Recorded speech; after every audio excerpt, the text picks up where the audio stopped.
नमस्ते, Radhe Radhe, hello everyone. तो जैसा कि आप सबको पता है कि मैं आपको बीएससी फिफ्थ सेमेस्टर का पेपर फर्स्ट जूलॉजी का पढ़ा रही हूँ, जिसमें हमें non chordate, parasitology and economic zoology पढ़ना है। नॉन कॉर्डेट के भी कई सारे लेक्चर्स मैं आपको प्रोवाइड कर चुकी हूँ और फिर पैरासाइटोलॉजी मैंने कंप्लीट कर दिया है। बात है इकोनॉमिक जूलॉजी की, इसमें भी कई सारे लेक्चर्स मैंने प्रोवाइड कर दिए हैं। तो इसमें हमने आज पढ़ना है पीसी कल्चर के बारे में, जिसको कि हम फिश कल्चर के नाम से भी जानते हैं, ब्लू रेवोल्यूशन के नाम से भी जानते हैं। क्वेश्चन आपसे कहीं से भी पूछ सकता है, PC culture, fish culture, blue revolution, तो आपको ये सारे नाम पता होना चाहिए, ठीक है। तो चलिए स्टार्ट करते हैं फिश कल्चर की अगर हम बात करें। लेकिन उससे पहले अगर चैनल पे आप पहली बार हैं तो चैनल को सब्सक्राइब कर लीजिए और ऑल पे सेलेक्ट कर लीजिए, ताकि सारे नोटिफिकेशन आपको सबसे पहले मिले। और कोई भी आपको प्रॉब्लम होती है नोट्स से रिलेटेड तो आप हमारा टेलीग्राम चैनल ज्वाइन कर सकते हैं, जिसका लिंक डिस्क्रिप्शन में दिया हुआ है। तो चलिए स्टार्ट करते हैं। अगर फिश कल्चर की बात की जाए तो इसके बारे में हम थोड़ा सा जानेंगे कि एंशियंट टाइम से मैन जो है यूटिलाइज कर रहा है पॉन्ड को and kept fishes for their interest. अपने इंटरेस्ट के लिए पॉन्ड्स बनाता है ह्यूमन, और उसको जैसे ईटिंग के लिए या फिर बहुत सारे लोगों को मछली पालन का शौक होता है, फिश कल्चर का शौक होता है, उसके लिए ये क्या करते हैं, यूटिलाइज करते हैं पॉन्ड्स को, ठीक है। फर्स्ट टाइम इंडिया में जो है ऑल फिश कल्चर स्टार्ट किया गया था वेस्ट बंगाल में। आप सबको पता होगा कि मच्छी भात यानी कि मछली चावल वेस्ट बंगाल में बहुत ज़्यादा फेमस है, ठीक है। तो सबसे पहले स्टार्ट जो है पॉन्ड कल्चर का कहाँ पे हुआ था, वेस्ट बंगाल में, ठीक है। और प्रेजेंट टाइम में क्या है, fish culture is expanding under the pressure of growing population in China, Indonesia, Vietnam, Africa, Cambodia, USA and in India, ठीक है। जिस जिस तरह से पॉपुलेशन एक्सपेंड कर रही है उसी तरीके से फिश कल्चर भी क्या हो रहा है, बढ़ रहा है। जैसे कि बहुत सारी कंट्रीज़ में, जिसमें मैंने आपको कई सारे नाम बताए, ठीक है। जो कल्टिवेशन है इनका, number of economically useful fishes species, artificial fertilization, induced breeding, ETC, इन सब का यूज़ करके क्या किया जा रहा है कि फिश कल्चर को और ज़्यादा बढ़ावा दिया जा रहा है, ठीक है। टाइप्स अगर बात की जाए फिश कल्चर की तो कई सारे टाइप के होते हैं, एक्सटेंसिव, सेमी एक्सटेंसिव, कई सारे आगे आप टाइप पढ़ेंगे। तो सबसे पहला टाइप होता है एक्सटेंसिव टाइप, ठीक है। In this culture fish seed are stocked in ponds, they feed the natural plant and insect and grows. इसमें क्या होता है, एक्सटेंसिव टाइप फिश कल्चर में जो फिश सीड होती है, ठीक है, उनको पॉन्ड में डाल दिया जाता है और वो प्लांट और एक्सेंट पे जो इंसेक्ट्स होते हैं उन पे नेचुरली ग्रो, फिश ईट करते हैं, खाते हैं, उनको फीड करते हैं और ग्रो करते हैं।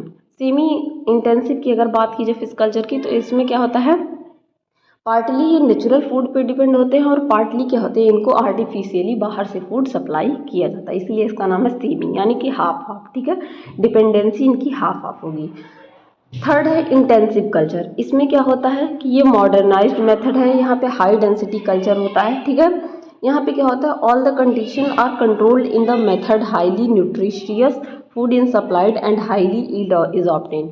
यहाँ पे क्या होता है कि आर्टिफिशियली हाई न्यूट्रिशियस जो फूड होते हैं उनको प्रोवाइड किया जाता है, जिससे हाई ईल्ड यानी कि ज़्यादा से ज़्यादा मात्रा में आपको फिश मिल सके, ठीक है। मोनोकल्चर की अगर बात करते हैं तो in this type culture only one fish species culture at a time. एक टाइम पे एक पॉन्ड में केवल एक टाइप की फिश का कल्चर किया जाए तो उसे क्या कहते हैं, मोनोकल्चर कहते हैं। कंपोजिट फिश कल्चर की बात की जाए या मिक्स्ड कल्चर की तो इसमें क्या होता है, डिफरेंट टाइप के स्पीसीज एक पॉन्ड में लाए जाते हैं और वहाँ पे रखे जाते हैं और उनका कल्चर किया जाता है।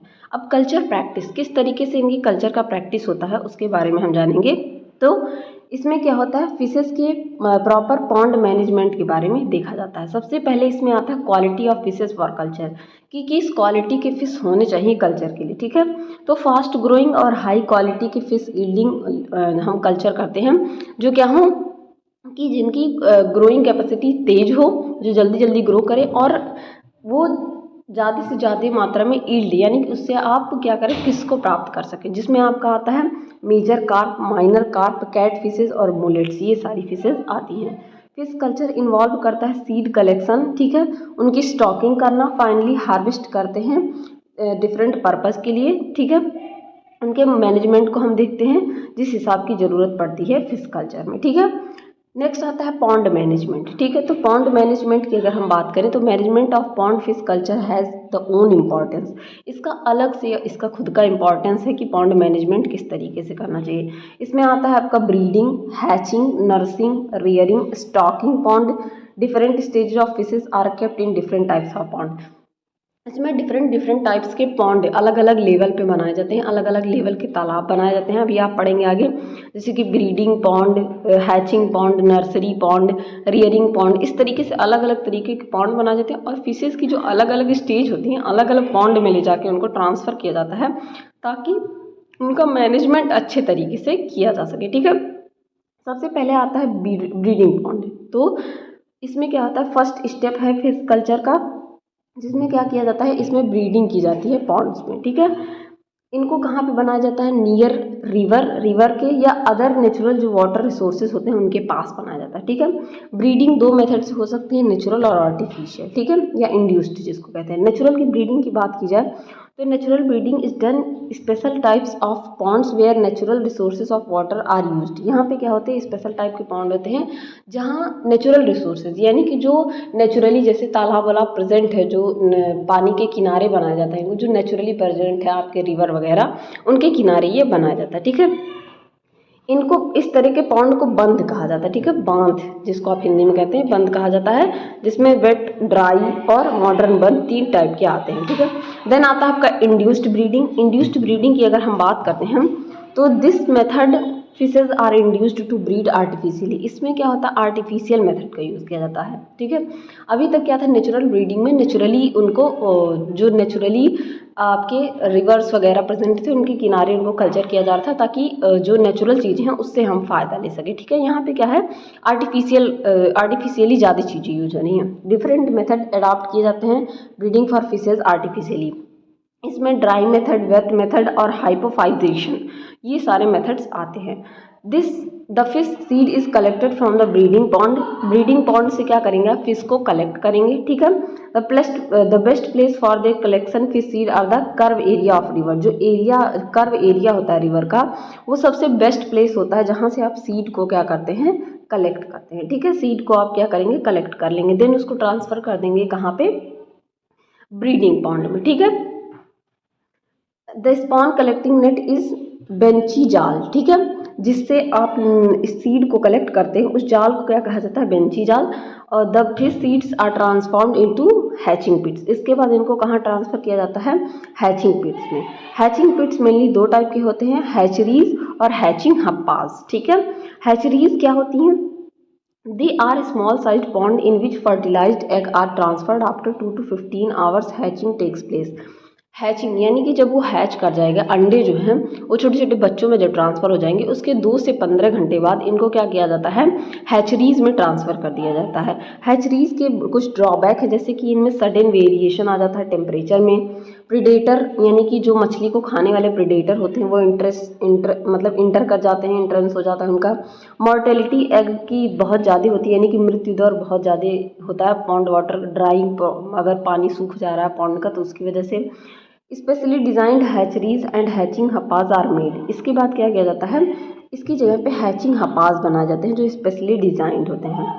ठीक है, क्योंकि इसका बहुत ज़्यादा हैचरीज का ड्रॉबैक है। ठीक है, अब हैचिंग हपास क्या होते हैं, ये रेक्टेंगुलर टैंक होते हैं जो कि क्लोथ सपोर्टेड होते हैं बम्बू पोल से। इस तरीके से बम्बू पोल्स पाए जाते हैं, इस तरीके से कोट क्लॉथ इनसे कपड़े सपोर्टेड होते हैं और इनको फिक्स्ड कर दिया जाता है रिवर में इन दीज हपास। ठीक है, fish egg are aerated by continuous flow of water current. ठीक है, जिससे कि उनको वाटर करंट कॉन्टिन्यूस मिलता रहे। ठीक है, the two types of hatching hapas, दो टाइप के होते हैं। ठीक है, फिक्स्ड हैचिंग हपास और फ्लोटिंग हैचिंग हपास। एक क्या होगा, एक ही जगह पे फिक्स रहेगा और एक क्या होगा, फ्लोटिंग टाइप का होगा, फ्लो करता रहेगा। ठीक है, after the hatching are transfer to the nursery pond. Hatching के बाद इनको ट्रांसफ़र कर दिया जाता है फिशेस को, कहाँ पे, नर्सरी पॉन्ड में। और ये टाइम कितना लेता है, 36 to 48 आवर्स। ठीक है, नर्सरी पॉन्ड की बात की जाए तो ठीक है, ये पॉन्ड क्या होते हैं, प्रिपेयर किए जाते हैं नियर हैचरीज, हैचरीज के पास ही प्रिपेयर किए जाते हैं। जो नर्सरी पॉन्ड होते हैं, नर्सरी लिखा है, ये small set of shallow water reservoir होते हैं। द मॉडर्न रिकमेंडेड नर्सरी जो होती हैं पॉन्ड्स ये बेटर होती हैं। And for the proper management of nursery pond chemical fertiliser such as ammonium sulphate, sodium nitrate and super phosphate should be used along with. यहाँ पे क्या हो जाता है, प्रॉपर प्लैंक्टोनिक बूम के लिए गुड क्वालिटी मेंटेन करने के लिए फिशेस को, जो कि अच्छी सी लेंथ 10 से 15 मीटर या विद इन 10 से 20 दिनों के अंदर 10 से 15 मीटर अडाप्ट कर ले, तो यहाँ पे क्या किया जाता है, कई सारे केमिकल्स यूज़ किए जाते हैं फर्टिलाइजर मेनली, जैसे कि अमोनियम सल्फेट हो गया, सोडियम नाइट्रेट हो गया, सुपर फॉस्फेट हो गया, ये सारी चीज़ें क्या होती हैं, यूज़ की जाती है। ठीक है, यही सारे यहाँ पे लिखे गए हैं बातें। ठीक है, ऐड करते हैं इनमें मैनिक्योर जैसे कि फाइटोप्लैंक्टन, जू प्लैंक्टन, जो कि डेवलप करते हैं पॉन्ड में। ठीक है, this provide enough food for the fish. Fish को क्या कहते हैं, फिश फ्राइज जो होती है, फिंगरलिंग्स जिनको कहते हैं, फिंगरलिंग्स, ये क्या होती है, इनको प्रोवाइड करते हैं बहुत अच्छा फूड, और देन इनको ट्रांसफ़र कर दिया जाता है रियरिंग पॉन्ड में। अब बात करते हैं रियरिंग पॉन्ड की। तो रियरिंग पॉन्ड क्या होते हैं, ये लॉन्गर होते हैं लेकिन नैरोअर होते हैं, किससे, अनदर पॉन्ड से। ये प्रोवाइड करते हैं टू प्रोवाइड फिंगरलिंग्स, जो फिश होती हैं स्मॉल फिशेस, उनको प्रोवाइड करते हैं। ठीक है, ये क्या करते हैं, provide distance for swimming, the rearing pond provide good area for swimming. ये क्या करते हैं, अब ये क्या है, नैरो है लेकिन क्या है, लंबाई में बहुत ज़्यादा है, तो ये उनके, अब ये स्विम करने लगे हैं फिशेस बहुत अच्छे से, तो उनके स्विमिंग के लिए क्या करते हैं, ये काफ़ी एरिया प्रोवाइड करते हैं। ठीक है, the water of this pond should B free from toxicant and predator. ये जो पानी होता है, इसको देखा जाता है कि इसमें कोई टॉक्सिकेंट ना हो और कोई प्रीडेटर ना हो जो इनको खा सके। ठीक है, the depth of the pond वो 6 फीट हो सकता है। न्यूट्रिटिव फूड मटेरियल इनको प्रोवाइड किए जाते हैं ताकि फिंगरलिंग्स जो हो खूब अच्छे से ग्रो कर सके, 20 सेंटीमीटर तक लेंथ में ये ग्रो कर सके। देन इनको ट्रांसफ़र कर दिया जाता है स्टैकिंग पॉन्ड्स में। ठीक है, the fingerlings are transported from rearing pond to stacking pond. इनको कंटेनर्स में क्या किया जाता है, ले जाया जाता है, जो अबाउट 1000 लीटर के कैपेसिटी के होते हैं। ये कंटेनर लाइंड होते हैं फोम के द्वारा, जिससे कि फिजिकल इंजरी ना हो फिशेस को। इस तरीके से टैंक होते 1000, एक किनारे पे इनके फोम लगा दिया जाता है ऐसे। ठीक है, ताकि जो फिशेज हैं उनको किसी प्रकार की क्या हो, इंजरी ना हो, फिजिकल इंजरी ना हो, चोट ना लगे। ठीक है, इस टैंक में प्रॉपर एयरेशन प्रोवाइड की जाती है, जो ट्रांसपोर्ट के लिए एसेंशियल होती है। ठीक है, एयरेशन है तभी अच्छे से सांस ले पाएंगे। फिंगरलिंग्स जो होती है सो प्रॉपरली वॉश्ड बिफोर ट्रांसपोर्टिंग, उनको अच्छे से प्रॉपरली वॉश किया जाता है ट्रांसपोर्ट करने से पहले। यूज़ किया जाता है एंटीबायोटिक्स का, मिथाइल ब्रू का, कॉपर सल्फेट का, केमेनोफोर का और कॉमन सॉल्ट का, जो कि फिंगरलिंग्स को क्या करते हैं, प्रोटेक्शन प्रोवाइड करते हैं पैरासाइट्स से, डिजीज से और प्रीडेटर से, ताकि उनमें डिजीज ना लगे। देन इनको ट्रांसफ़र कहाँ कर दिया जाता है, स्टॉकिंग पॉन्ड में। ठीक है, before transferring the fingerlings the stocking pond should be cleaned of weeds and predatory fishes. अगर इनके ऊपर कोई वीड लग गई हो या प्रीडेटरी फिशेज लग गई हो, तो स्टॉकिंग पॉन्ड में इनको ट्रांसफ़र करने से पहले खूब अच्छे से क्या किया जाता है, क्लीन किया जाता है। ठीक है, these are large pond where fishes grow and attain marketable size. जहाँ पे ये ऐसे पॉन्ड होते हैं जहाँ पे फिश क्या करती है, अपने साइज में ग्रो करती है, ताकि इनको मार्केट में क्या किया बेचा जा सके, क्या किया जाए, सेल किया जा सके। ठीक है, in this pond proper manuring is done for phytoplankton and zooplankton growth. यहाँ पे खूब अच्छे से क्या किया जाता है, मैन्योर दिया जाता है इनको, खाद एक टाइप का होता है, जिससे कि प्रॉपर फाइटोप्लैंक्टन और जू प्लैंक्टन ग्रो कर सके। For manuring cow dung is the best. Cow dung सबसे बेस्ट होता है, गाय का गोबर जिसको कहते हैं, वो सबसे बेस्ट होता है। ठीक है, the powdered rice, paddy, mustard oil, cake, coconut, groundnut are commonly used artificial food for fishes. ये सारी चीज़ें, राइस हो गई, पैडी हो गया, मस्टर्ड ऑयल केक हो गया, कोकोनट हो गया, ग्राउंडनट हो गया, ये सारे कॉमनली क्या यूज़ किए जाते हैं फिशेज के फूड के लिए, और ये इजीली डाइजेस्टेबल होते हैं और इकोनॉमिकली चीप भी होते हैं। Artificially prepared pellet diet of high nutritive value are also used. जो आर्टिफिशियली प्रिपेयर किए जाते हैं पेलेट या मील फिशेस के लिए, उनको भी दिया जाता है जो हाईली न्यूट्रिटिव होते हैं। ठीक है, ताकि ये लेंथ में ग्रो कर सकें। देन इनको हार्वेस्ट किया जाए। हार्वेस्टिंग में क्या करते हैं हम, इसको जानेंगे। हार्वेस्टिंग क्या होती है, उनको बाहर निकालना और मार्केट में बेचना। ठीक है, fishes are harvested when they attend maximum length weight. ठीक है, जब ये मैक्सिमम लेंथ और वेट अटेंड कर लेती हैं तब इनको हार्वेस्ट किया जाता है। स्मॉल फिशेज क्या करती हैं, अगेन रिलीज करके इनको स्टॉकिंग पॉन्ड में डाल दिया जाता है ताकि ये अपने अंदर ग्रोथ कर सके। ठीक है, harvesting is done each of the fishes from water different methods. ठीक है, nets are used for harvesting.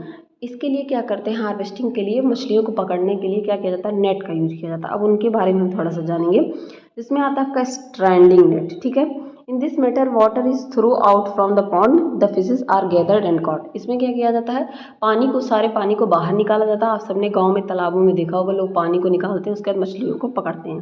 Then आता है आपका एंगलिंग। एंगलिंग में क्या होता है, इस मेथड में रॉड और left and dug into soil, ठीक है। Fisherman catch the trapped fishes from time to time. वहाँ पे क्या किया जाता है, वाटर में डग कर दिया जाता है रॉड को, और जब मछली उसमें बेट लगा दिया जाता है, बेट, ठीक है, जो कि क्या होता है, चारा जिसको बोलते हैं, ठीक है, और उसको डग कर देता है फिशरमैन किसमें, पानी में, और जब मछली आती है उसको पकड़ती है तो फिर उसको फिशरमैन ले लेता है। ट्रैप क्या होता है, डिफरेंट टाइप के ट्रैप प्रिपेयर किए जाते हैं जाल पकड़ने के लिए फिशेस को, ठीक है। स्कूपिंग, इस मेथड में rectangular, triangular and round bamboos frame use किए जाते हैं जिनमें net is loosely attached with frame, ठीक है। फ्रेम के साथ नेट को अटैच कर दिया जाता है, जिसमें क्या आती है, फिर इसको इस तरीके से कुछ होता है, ठीक है, इस तरीके से, और यहाँ पे नेट ये लगा होता है, इसको पानी में डाल दिया जाता है, इसमें मछलियाँ आके फंस जाती हैं, ठीक है। डिप और लिफ्ट नेट क्या होता है, इसमें क्या होता है, नेट को डिप कर दिया जाता है वाटर में 5 to 10 मिनट के लिए, और उसके बाद साथ मछलियाँ भी बाहर आ जाती हैं। कास्ट नेट का यूज़ किया जाता है, स्पेशल नेट होते हैं, कार्टन टॉइन के बने होते हैं। पर्स नेट का यूज़ किया जाता है, ये कैप्चर करने के लिए माइग्रेटरी फिशेस को, जो एक जगह से दूसरी जगह माइग्रेट करती हैं फिशेस को, ऐसी फिशेस को आप पढ़ेंगे भी, कैटाड्रॉमस एनाड्रॉमस टाइप की फिशेस होती हैं, ठीक है। कैटाड्रॉमस फिशेस क्या करती हैं, फ्रेश वाटर से सी वाटर में मूव करती हैं, तो ऐसे फिशेस को पकड़ने के लिए पर्स नेट का यूज़ किया जाता है। देन आता है गिल नेट। गिल नेट क्या होते हैं, ये वॉल लाइक होते हैं, मेस ओपनिंग होती है इनकी डिफरेंट साइज की, और ये क्या करते हैं, माइग्रेटरी फिशेस को कैप्चर करने के लिए ये भी यूज़ किए जाते हैं। देन आता है आपका इलेक्ट्रिक फिशिंग, ठीक है। ये कॉमन मेथड होता है फिश कैप्चर के लिए। इसमें फिशेस को क्या करते हैं, अट्रैक्ट किया जाता है इलेक्ट्रिकल फील्ड के थ्रू, और उनको पकड़ा जाता है। देन ये इस इतने तरीक़ों से आप क्या करते हैं, फ़िश को हार्वेस्ट करते हैं, और देन उनको मार्केट में क्या करते हैं, सेल करते हैं, बेचते हैं, ठीक है। अब हम थोड़ा सा इम्पोर्टेंस के बारे में जानेंगे, क्या ज़रूरत है फ़िश कल्चर की, क्या इंपॉर्टेंस है इसका, ठीक है। तो फ़िश कल्चर का क्या है, हाई एम्प्लॉयमेंट जनरेटिंग पोटेंशियल, मतलब इससे जिस तरीके से आप फ़िश कल्चर करेंगे, पॉन्ड का मैनेजमेंट करेंगे, तो उसमें लोगों की ज़रूरत पड़ती है। लोगों की ज़रूरत पड़ेगी तो उन्हें आप हायर करेंगे और उन्हें सैलरी देंगे, तो उनके लिए एम्प्लॉयमेंट जनरेट होगा, ठीक है। पहला हो गया आपका importance. Fishes convert rejected and waste material into high quality of protein. क्या करते हैं आप फिशेस को, आप मछलियाँ क्या करती हैं, तालाब में जो वेस्ट मटेरियल रहता है उसको खाती हैं, और किस में कन्वर्ट कर देती हैं, हाई क्वालिटी प्रोटीन। ऐसा माना जाता है कि विटामिन जो ए है सबसे ज़्यादा क्या होता है, फिश में पाया जाता है, तो हाई क्वालिटी प्रोटीन आपको यहाँ से मिलता है, ठीक है।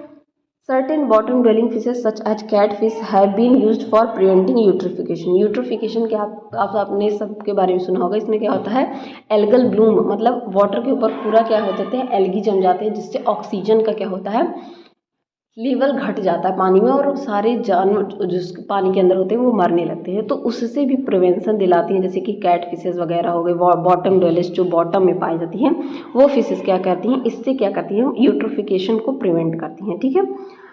Nowadays, fish culture has been developed as an important method to control water pollution। Water pollution को भी कंट्रोल करने के लिए हम क्या करते हैं, फिश कल्चर का यूज़ कर रहे हैं, ठीक है।